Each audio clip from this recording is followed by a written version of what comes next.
Round up చేయరా, చేతితో ఏలుతాను చేయి, దాంతో చేతితో చేయి, చేతన ఏలుతాను.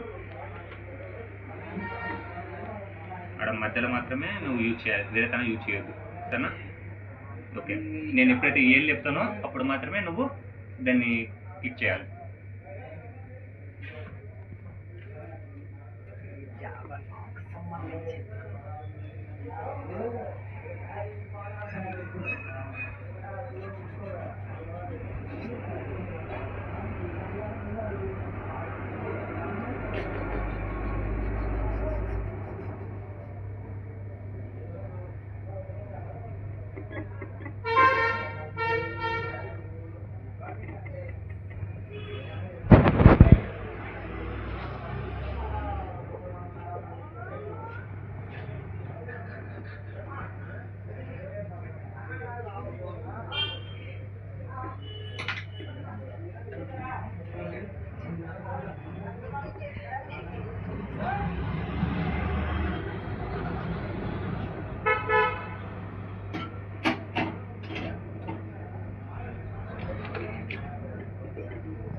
చూశారుగా ఫ్రెండ్స్, అదే నా వీడియో సెల్ఫ్ హిప్నోటిజం అంటారు దాన్ని. సెల్ఫ్ హిప్నోటిజం అనేది ఒక నొప్పిని తెలియకుండా చేయడానికి ఉపయోగపడుతుంది. ఒక ఫోన్ ఎలా ఆపరేటింగ్ చేస్తారో అట్లా నా శరీరాన్ని నేను ఆపరేటింగ్ చేసుకోగలను. నా శరీరాన్ని ఒక ఫోన్ని ఆన్ ఎలా చేసుకుంటామో నా శరీరాన్ని కూడా ఆఫ్ ఆన్ అలా చేసుకోగలను. దానిలో ఉన్న యాప్స్ని డిలీట్ చేయగలను, అన్ఇన్స్టాల్ చేయగలను, అప్డేట్ చేయగలను. ఒక ఐన్‌స్టీన్‌కి ఎంతగానో ఐక్యూ ఉంటుందో మనం కూడా అంత ఐక్యూ లెవెల్, ప్రతి ఒక్కరికి ఐక్యూ ఉంటుంది, బట్ దాన్ని యూజ్ చేసుకోరు.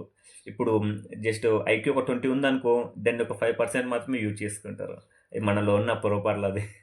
మనం దాన్ని ఐక్యూని కానీ మన తెలివిని కానీ బయట పెట్టాలంటే ఇది సెల్ఫ్ హిప్నోటిజం చాలా బాగా యూజ్ అవుతుంది. ఒక టాలెంట్ని బయట పెట్టాలన్నా కానీ మనం కొన్ని అనేకమైన సమస్యలు, మానసికంగా శారీరక సమస్యలు ఎన్నోగానం ఎదురైతాయి. ఆ సమస్యలను మనం ఎదుర్కొనే శక్తిని సెల్ఫ్ హిప్నోటిజం చాలా బాగా మనకు యూజ్ అవుతుంది.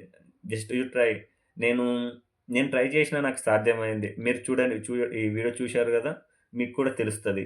ఇంకొక విషయం వచ్చేసి సెల్ఫ్ హిప్నోటిజంలో ప్రతి ఒక్కరికి సాధ్యం కాదు. కేవలము 100 మెంబర్స్ ఉంటే 3 మెంబర్స్‌కి మాత్రమే సాధ్యమవుతుంది సెల్ఫ్ హిప్నోటిజం. ఎందుకంటే అది ఎక్కువగా ఫోకస్ పెట్టడం వల్ల, వాళ్ళకి ఎక్కువ నేర్చుకోవాలని ఆసక్తి ఉంటే మాత్రమే అది సక్సెస్‌ఫుల్‌గా రన్ అవుతుంది.